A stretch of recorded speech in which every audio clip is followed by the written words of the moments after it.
GSTV viewers, I'm Sarah Joy Richards, here tonight at the Barnes & Noble at Perimeter Point for a book signing with Zoey and Thomas Mann from the Beautiful Creatures cast. And all the fans have shown up for the book signing and we're going to see what they have to say.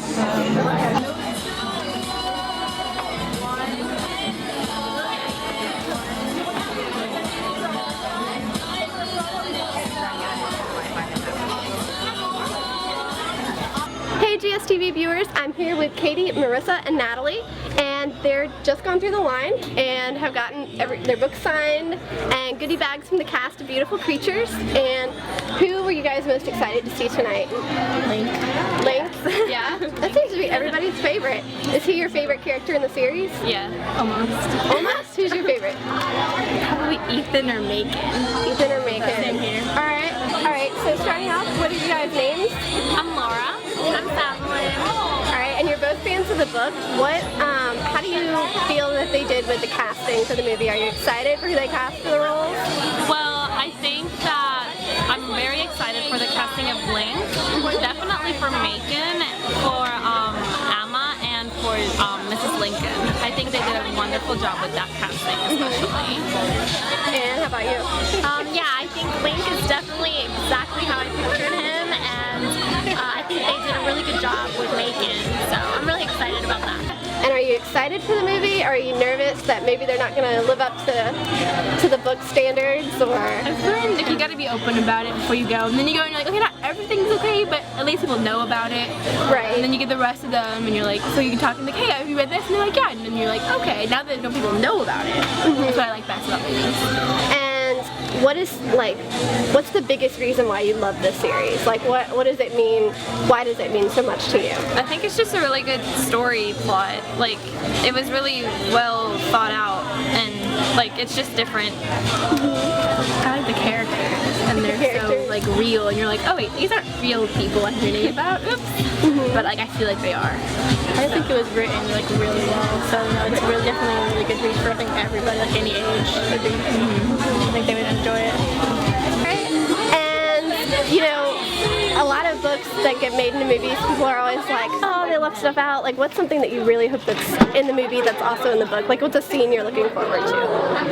I'm definitely looking forward for the scene in the rain where Lena leaves her button in Ethan's car. Well, really it's Link's car, but I'm really hoping for that part. I think that would be amazing because it's a great scene and it shows the connection that they're going to have in the story. So I hope that they kept that. I'm really looking forward to the scene where there's going to be like writings on the wall that she does in Ethan's room, and it's just really romantic, so it's kind of nice to see that on the big screen. And who tonight are you guys most excited to meet and get your picture with? Well, we've already met both Cami and Margaret at past events, so we're really looking forward to meeting Link and Emily. Definitely Link. I'm really excited just because that's exactly how I pictured him, so they did a really good job with casting. And what are your names? Olivia Bugura, Ellie. And who are you most excited to see tonight? Probably Emily. Emily? Okay. Yeah. And what's a scene that you're really looking forward to being in the movie? Probably the beginning where, or sort of in the beginning where they meet in the rain in the car scene. And what's something that you really love about this series? Like, why are you here tonight? Why is this book and movie, why is it such a big deal to you personally? Probably the relationship between Lena and Ethan, that they never give up and they're always fighting for each other. Is that for you as well? Yeah. Yeah. And so favorite character from the series? Lena. Lena? Okay, and why is that? I have no idea, I just really like her. Yeah. Just a fun character? Yeah. Alright, well thank you guys so much for talking with us. I'm here with Kaija, and she's just gone through the line. She's got her book signed and her goodie bag from the cast. And who are you most excited to see tonight? I was excited to see Link. Link, yeah? Is he your favorite character? Yeah. Definitely. Why is he your favorite character? He's so funny and it's just so funny to read his lines in the book. He's really funny, yeah. What's something about the book that you're really hoping plays out in the movie? Like, what's a scene you're looking forward to? When Ethan and Link's first meets Riley at the Stop and Sale, that's one of my favorite parts in the book. And what is your favorite thing about the book? The magic and just how love plays out in the whole book. Yeah. And are you happy with the casting of the film so far? Yeah, I was really proud of how they picked the right people to be the right characters. Good. So you're excited to go see the movie, and you're going to go see it February 13th? Yeah. Definitely. Okay. Well, thank you so much for talking with us. Thank you for having me.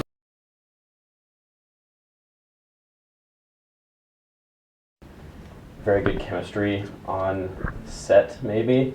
And I was just wondering if you could talk about that. Are you asking a question about? Oh no, I'm asking about like friendships wise, because it seems like you were really good friends with all the other youth actors in the movie. We all were good friends. Like we hung out, and New Orleans is just the greatest place to get to know people because it's so laid back and such a fun. It's like a party atmosphere in New Orleans. Like so, we would just go out with the cast and hang out and. It's really weird because it's kind of like if you move to a different state and you have to go to the first day of school at a high school, you've never met anyone, you have no idea what to expect, and that's kind of like what I feel like doing a movie is. You really never know, and it was kind of so cool when we came. We were like, oh, we like each other. That's a good thing. We can hang out. Yeah, and the chemistry also comes from understanding who our characters are within the story and where they fit in and how they relate to each other, and so. Why they're there. Yeah, and me and Alden had to build this history. Basically, we've been friends since we were little kids, and so we wanted our banter and the scenes to be very fast and kind of familiar, so it seemed authentic. Yes. And it does seem authentic. Thank you. Yes. Great. The conservative views in the movie, especially your character, seem, I guess, because I'm not from a small southern town, they seem almost foreign. I know they obviously still exist, but do you think that was exaggerated in the movie almost to the same extent as the supernatural stuff? Or? No.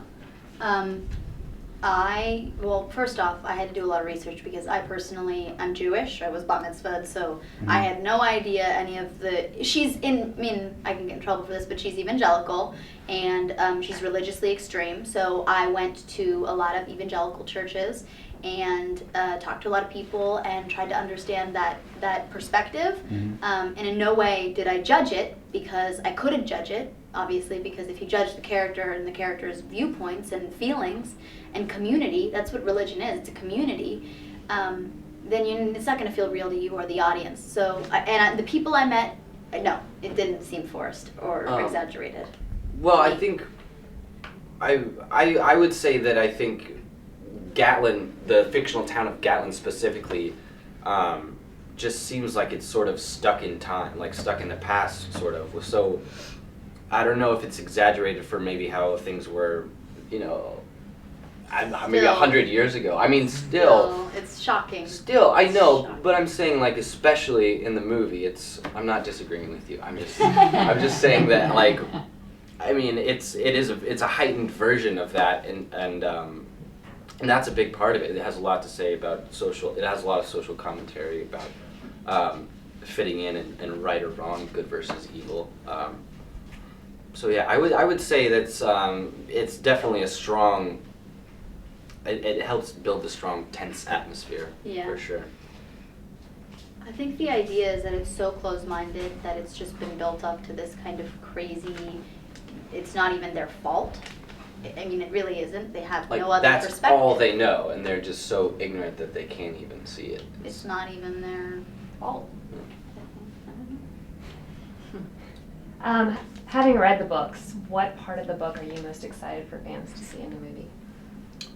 The scene, Seraphine, and the Mrs. Lincoln when she turns into. There's a scene between Emma Thompson and Jeremy Irons that's just like ridiculous. It's just like you watch the scene, it's like acting awesome, fire, magic, awesomeness. Yeah, that scene. You watch and you're like, oh my god, it's so much good acting. Emma Thompson Jeremy too, but Emma Thompson in that scene just kills it for me. It's insane. Just like we were all sitting behind the monitors, like watching. It's just. Alone. I was so lucky. Yeah. I was like, how did you learn all those lines? It's like 3 pages. I was like, yeah, it was a lot of dialogue. It's a very southern film, and did you guys have any trouble adjusting to the heavy southern accents? Well, we had a dialect coach, great dialect coach, Rick Lipton, who was just very knowledgeable about, how not only like the way people speak, but why they speak that way and what, how the culture has influenced them, and so we really wanted to make these kids feel like authentic small town kids. We didn't want to be too sophisticated or too cool or like, you didn't want to seem like an actor living in Los Angeles. You wanted to feel like you were just this simple, like I wanted Link especially to feel like a very simple guy, which I think makes him so easy to corrupt. And so I don't know, I think, I would say, it was a lot of fun learning, and so Rick gave me like this, he showed me this YouTube video of this kid from South Carolina talking about baseball. It's like he's starting some blog about baseball stats or something, and it's like a 4-minute video, and he talks really fast, he's like high energy, and I like that guy is like Link, like that's the energy that I want from Link, and so I watched that video probably 50 times. And, I don't know what it is. I guess I have a southern vibe. I've played a couple very different southern parts. But for this one, I thought it was important to kind of feel like her accent was like she had 2 accents. Like one that was really the way she spoke, and the other one was how she spoke in front of people. Because she's so appearance obsessed and status obsessed. So it's kind of a high pitched. I don't know. I loved it. I love accents. I think it was fun. Yeah, it was really cool. And Rick was great. Lipton, who you were talking about, was great. He had our back. So in the past couple of years, there's a lot of different movies and books that have come out that have to deal with the supernatural and sort of love that gets intertwined along the way. What, in your opinion, sets Beautiful Creatures apart from those other stories? It really is. I hope it stands on it. I haven't seen, not that you mentioned it, but I haven't seen the Twilight movies. I don't know. I hope that this movie stands on its own as something really special. And the whole, I think the aesthetic of the movie is very, very strong, and you don't see it. And then there's a lot of humor in the movie too, which I think people aren't expecting. Right. It doesn't take itself too seriously. It kind of, there's people in the movie, there's almost a voice in the movie that knows all this stuff is sort of ridiculous. And so I think it's sophisticated in this weird kind of way.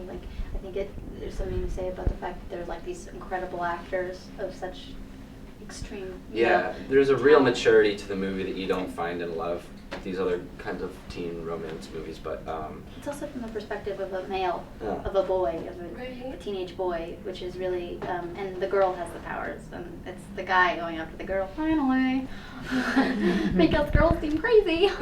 But no, I appreciate that. I think that's really different, and I think that's gonna it's gonna allow for guys to really like it as well, Yeah. Because they'll be understand that it's not wrong to fall in love with someone and to be charming and to be go after a girl, you know what I mean? Because in all these other movies, and Alden Ehrenreich, who plays Ethan, the main guy in the movie, he's not a brooding, moody, typical everyman.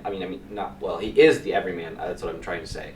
He's so funny in the movie, and it's just not the leading man that you would expect, which is just really nice and kind of refreshing, I think. I fell in love with him when I saw I don't know how you felt, but I fell in love with his character. I went up to him after and I was like, I love you, you're so great. And he was like, Zoe, who are you?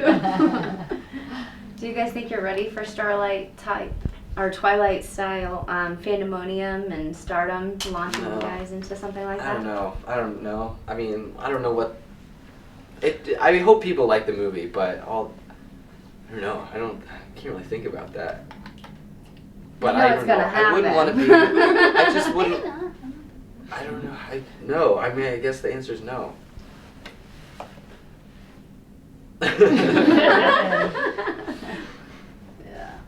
Zoe's ready for it. No, I go crazy. Well, you guys had a great turnout last night, and that's why I say that. You've Yeah. already got diehard fans that are Yeah, no, it's expecting great. all of the movies to be and made and that's- everything. It's so exciting that there's enthusiasm already sort of built in. It's really nice, and It was so fun last night. Everyone was so nice and excited, And it's cool to be able to see it, you know, because you see it online and you see it, you hear about it, and you hear that the books are doing well, but to see the people that, you know, really love these books and love these stories is kind of cool, you know. What was the best part of filming the movie and the worst part? The worst part was the humidity. Humidity in New Orleans? Literally, like, in the middle of the summer in New Orleans.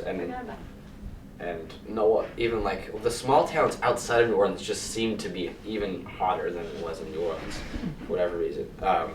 Especially the Civil War reenactment scenes, where it's like you're wearing a wool coat over like, you're wearing like 3 layers, and it's like sun's blaring down. Were you wearing a corset and 3 I petticoats wasn't wearing and petticoats. a giant like shenanigans? No, ma'am. And they had these standing boards for us. And because we yeah. couldn't sit because we were all These wearing, little, like, we had like leaning wooden standing things. leaning boards, I guess they're called. And I wish someone had a picture use of the you. restroom. There were some issues, so no drinking or eating involved at all day. You weren't. How think about it? Just think about it for a second. I'm so glad I didn't have to. Yeah, so great being a guy, right? So yeah, that was. Forgot about that. I blocked it out. And the best part, what was the best part? I mean, I guess the best part was just being in New Orleans and getting to work with all these people and make all these new friends. It's just a great experience. We had a good time in the movie. Yeah, working with Emmy was great. I had a lot of scenes with her. You could make out once. Yeah. Yeah. Yeah, no, everyone's so much fun. I think it was just like being around the professionalism and talent and like awesomeness of everyone, like the crew and the cast and everyone. It was really nice. Everyone was really great. So where do you guys find inspiration? All over the place. I mean, wow. Anything, I guess.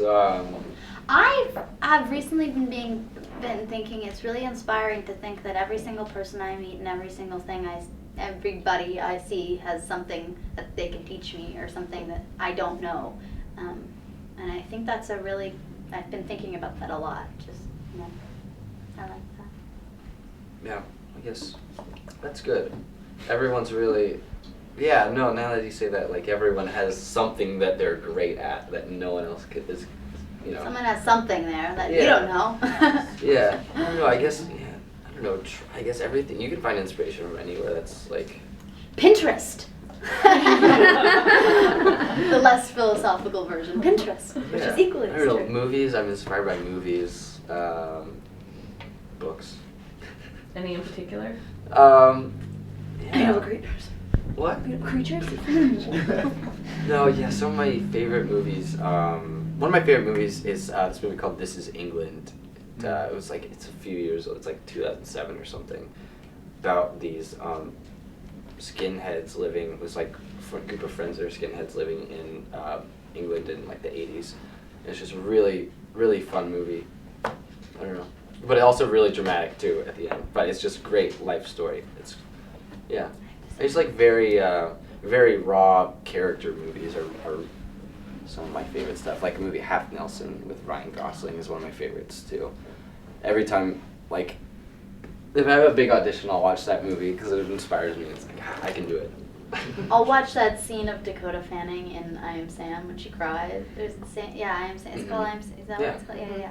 Where she's crying or she has to be separated from her father. We did the same thing. I'm like, I'll never be as good as you. All right, I'm ready. Let's go. Oh, I talked about this yesterday. One of the most inspiring scenes for me, I remember I saw this movie, like, it was like right when I started acting, I guess. I was still living in Dallas where I grew up, and I went to see Little Miss Sunshine, and Paul Dano in that movie, like, he doesn't say any, I mean, I'm sure some of you guys have seen it, but he doesn't say anything for the majority of the movie, but then the scene where he finds out he's colorblind and he just loses it, and it's like so powerful.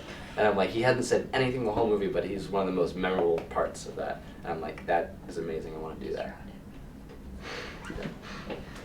I was wondering what the biggest difference between working on film and television is, like between the two. I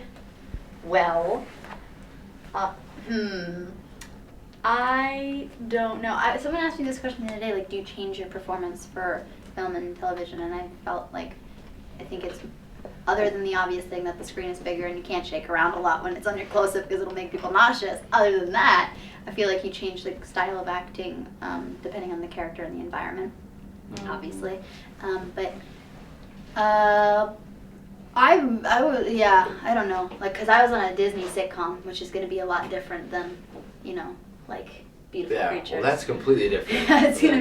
It's a different genre. It's like thinking, I don't know. A Shakespeare play is going to be different. It's different language too. A Disney sitcom would be totally different from like being on Breaking Bad. Like that, they shoot that with one camera, like it's a movie. So tone. Yeah, and then like HBO shows feel like a movie because they shoot for like 3 months. They do 12 episodes and then they're done. Yeah, like TV shows are generally like more like because I just did Switched at Birth. My mom's a TV show on ABC Family, and because it's on the second season, it's so it's a machine. Everything is so organized and perfectly. Everybody knows everybody. Everyone knows how everyone works. Everyone knows, oh, so and so likes to be texted their call time, not call whatever. They're very specific things, but everyone knows that. But on a movie, I feel like everyone's thrown into it together and has to figure it out all. You know what I mean? And there's it's only 2 months. Sort of like summer camp. Yeah. Going on a movie is like every time you do a movie, it's like going to a different summer camp because you're with these people. And you spend so much time with them, and you're in close proximity. And you have all these crazy adventures, and then everyone kind of goes away again. You never see most of those people again. You make a few friends that you stay with, but I guess that's a big difference. Yeah. With on TV, you kind of are with people for a long time. Right. A big theme of the movie is transitioning into adulthood. And since you're both sort of doing that in the acting world, how did this compare to previous things you've done? I don't know. I guess every experience is like completely new. Like I said, doing a movie, but yeah, as you grow up, your interests change, and when you read a script, you start relating to different characters. Like, like maybe like a script that I read 4 years ago and loved, I'll read it now and be like, I don't understand this kid anymore. So just you change as a person, and I think that informs your decisions when you're looking at which movie. Not like I can just choose a movie, but the kind of roles that you want to do, like that all changes as you get older, and because you have different problems. Like now I'm not going to school, so feeling insecure in high school, like that character doesn't mean as much to me as it did several years ago. And so I guess that's you just kind of have to be aware of your life changing. I agree. Yeah, I felt the same way. Have you guys heard anything else about additional films yet, or has there been any talk? We've talked about it. No, no official talk. Conversations. No official talk, but certain people have certain deals with certain amount of movies, but who knows? Yeah. There was 3 picture deals, usually like standard for something like this, but it's not guaranteed. So hopefully, if people respond to it and like it, then we would love to come back and do it again. You had mentioned that you read the book after filming and everything. Was there anything that you kind of wish you had done differently with your character, knowing the book? It's interesting because the way, just the appearance of the character in the movie is different from the character in the book. He's like more of a punk rocker in the book, and in the movie he's just kind of like, he wears a lot of vintage clothes, and he's just kind of a groovier guy. The hat guy. Yeah, well, I always joke because during the wardrobe fittings, they kept trying to put this hat on me, and I don't want to wear that. I don't want to be the hat guy. And sure Jeffrey Curlin, the costume designer, was always coming up behind him, hat, you're the hat guy. I was trying to lose it. I was trying to forget it on purpose, and every time he'd bring it up, and then it just eventually became part of the character that I really liked about it, and I love it. So I thought that was really funny. But yeah, and then. But no, I mean it's just a different thing. I trust Richard's vision, and we had a lot of talks about who the kind of person we wanted Link to be, and I just trusted that, and then but Cameron and Margie made it's definitely still Link, personality is there and it's all the same, but and Link is a total horn dog in the book too, and in the movie but he, not so much so, but yeah, there are a few differences, but I'm happy with what we did. Sorry, that was the last question. Okay. Awesome. Thank you guys so much for coming. Thank you guys. Thank you guys. It's nice to meet you.